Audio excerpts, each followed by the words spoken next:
Hi guys, Lori Lothian, Lunatic Astrology, just going to pipe in with everybody else on that July 2nd lunar eclipse, 4 degrees Capricorn. So, I'm late to the game because you know what? I don't want to repeat people. So I've really been tuning into what's happening in my life and those around me, and therefore I'm calling this an icebreaker eclipse. Now, I don't mean an icebreaker like we get familiar with somebody by breaking the ice, but rather the kind of ice breaking that you have when you have like a ship going through like an ice canal, you know, up in the Bering Strait up north, and it has to break up the ice in order to move forward. Because, you know, the eclipse is actually very strangely a collective ice breaking as well as each of us individually, when you consider that you have this Capricornian intensity with this South Node and Pluto and Saturn all sitting together in Capricorn, getting, you know, ready for that January of 2020 touchdown of Capricorn and Pluto. That's intense. So what does it really mean? It means that as a collective, we're trying to like bust out of some kind of status quo and break it down and rebirth something for all of us. But in our lives individually right now, with that eclipse particularly at 4 degrees of Capricorn, that's where the moon will sit on July 2nd, where it's not really comfortable, by the way. It's a little bit like, you know, Capricorn is like the rock, you know, the mountain goat, and, you know, the moon is all the lunar, watery energy, and so the two of them really don't fit together extremely well. And so there's an awkwardness for where that moon is placed tomorrow on July 2nd, and it symbolizes something.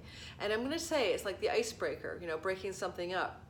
You know, water is powerful. It does, like, we think about putting together stone and water, and we think, oh yeah, well that's not going to get anywhere, right? The watery moon energy, the lunar quality, because, you know, the moon is associated with the sign of Cancer, in the stony territory of Capricorn, the mountain goat. But water can erode substances over time, and in erosion it's extraordinarily powerful. So I'm looking at this as like maybe ice breaking and erosion are both analogies here. Something in your life that you are currently unhappy with, your job, your relationship, your life path choices, your health protocols, that you realize are actually rigid and limiting you in some way, and they're not bringing you wonderment and joy. They're dead already. They're husks, you know. You're kind of living a shell of a life. Then this eclipse is going to begin to give you the impetus and the power and the will and the initiative to make changes. So I'm looking in my own life at things like my son in a job that isn't really serving him, and life circumstances colliding in such a way that right now he has to break through the status quo and create something new, or fall into a place of resignation. And I'm seeing this in my own life as well. And there's a bit of this thing with the whole safety vibe of Capricorn, where we feel safe and secure because we have everything we need. We have our monetary ducks in a row, and we have our shelter, and we have all the we have a safe relationship. But safety won't bring us joy, and safety won't bring us enlivenment, and we will not be on the cutting edge of our own creative self when safety is the reason we do something. So I'm not advocating careless risk-taking, but I am advocating to break up that sort of ice that's in the way of you moving forward, like an icebreaker ship in the Bering Strait up north, that you can begin to move forward into free waters, into flowing waters in your own life, and then navigate those waters of the new job, the new relationship, the better health plan, the more exciting life purpose. So I'm kind of in an interesting situation right now. So I'll give you some examples so it's not just hypothetical.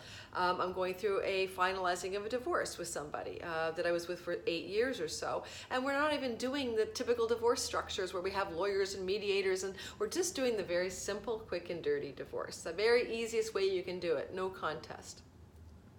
And I went through this period like a week and a half ago of contraction, and like, maybe I should get a really high powered lawyer, and maybe there's something I need to do here, and maybe I should do this and that, and like, you know, maybe I should be trying to squeeze some money from a rock, like water from a stone, because it's not like my ex-husband has much more money than me, really. And so, and all that contraction energy that I was experiencing in that moment, I recognized as that Capricornian energy, right? And Capricorn is my 12th house, okay? I'm an Aquarius rising. And so basically, I'm also looking at karmic patterns for me.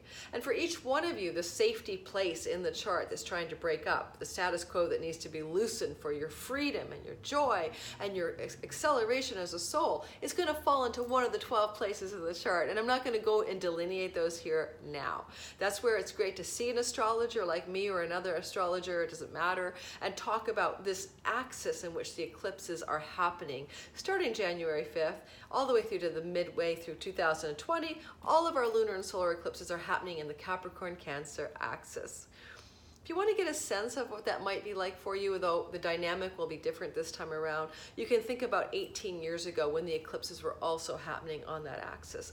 But this time around, you're going to have other configurations like Saturn and Pluto coming closer and closer together with the South Node in a way that it wasn't happening in the sign of Capricorn 18 years ago. So you have to understand that it's contextual as well to this very moment, although thematically you may have addressed similar patterns 18 years ago. So what I want to say about it all is there's a place, just to make it simple without knowing which section of your chart you are craving stability, status quo, and safety over the risk-taking necessary to come fully alive and what this tunnel of eclipses is trying to break up. Without knowing your chart, I'm going to say it's a general theme. If you're clinging to something because it feels safe or because you're afraid to make a change and you know it's deadening inside, that relationship, that job, or that health protocol, or that life purpose is something you at one point thought was right for you and likely went into it because it seemed at the time like a good idea. You may have outgrown it. There's not a mistake. Don't make yourself wrong for wanting to let go of something at some point in your life, and then now might be that point. But if you've outgrown it and it's a shell of what it used to be for you, it's a dried out husk and there's no nutrition here, no spiritual nourishment, it's time to let it go. We're all called in our lives now to let go of that which no longer brings us joy. And this eclipse and all of the eclipses to some degree coming up ahead, December 26th is the next one, are going to be asking that same thematic question.